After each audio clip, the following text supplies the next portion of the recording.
This is Breaking News. And we begin with breaking news tonight. Police on the scene of an officer-involved shooting near Sprague and Magnolia. KXLY4's crime and safety reporter Jeff Humphrey joins us now live from there. And Jeff, we understand one person sent to the hospital. Yes, ma'am, that's correct. About 9 o'clock this evening, 911 received a call about a person inside Truth Ministries here at Sprague and Magnolia threatening other people with a knife. Arriving officers found a person matching that description in the alley that you see just behind me. The officers gave that individual commands to drop the knife. Apparently he did not. Officers even deployed a taser, yet the person did not drop the knife. And at some point after that, officers saw something that made them feel that they had to use deadly force. Our officers deployed a taser. The individual continued to advance on officers despite being tased.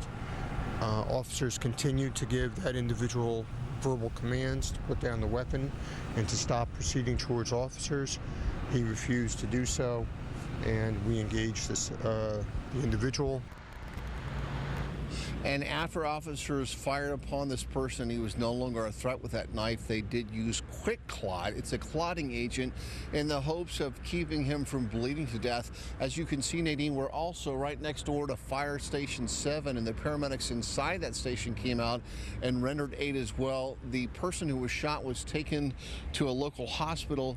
No officers were injured in this particular shooting here, and so now had my personal vehicle here and was south of the shooting scene tonight, sat there kind of quietly in the dark and saw different officers from the Spokane Sheriff's Office as well as the State Patrol all arriving here and waiting to go into the scene. And so 3 different agencies will be getting an independent look at this alley and what happened. Is there a knife there? Is there not a knife there?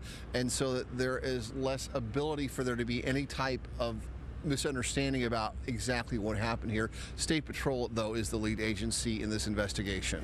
Jeff, I want to talk to you about a couple things here. For people who don't know, Truth Ministries, that's a shelter for men, so men were actually staying there tonight?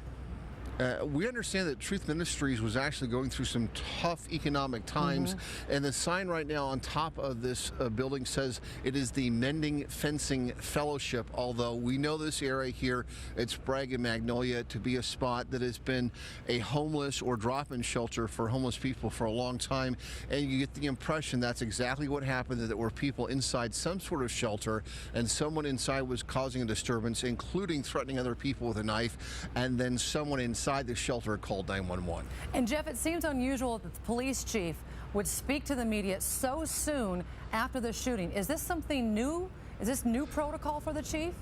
Well, this is the chief's 4th officer-involved shooting since he arrived in Spokane. But he's developed this policy of arriving on scene very quickly. The chief just about beat me here this evening.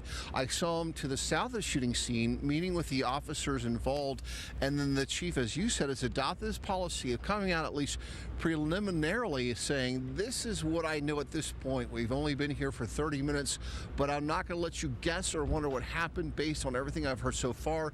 These are the dynamics of the shooting, and I think it serves the police department very well. It doesn't leave the community a chance to really make up their own story, and it really lets the officers know that when they do use deadly force, the chief's going to show up and say, at least at this point, this is what happened. It appears to me the shooting's justified, and the situation changes, I'll let you know. Yeah, it really helps us in our job in informing the public as well. Thank you so much, Jeff.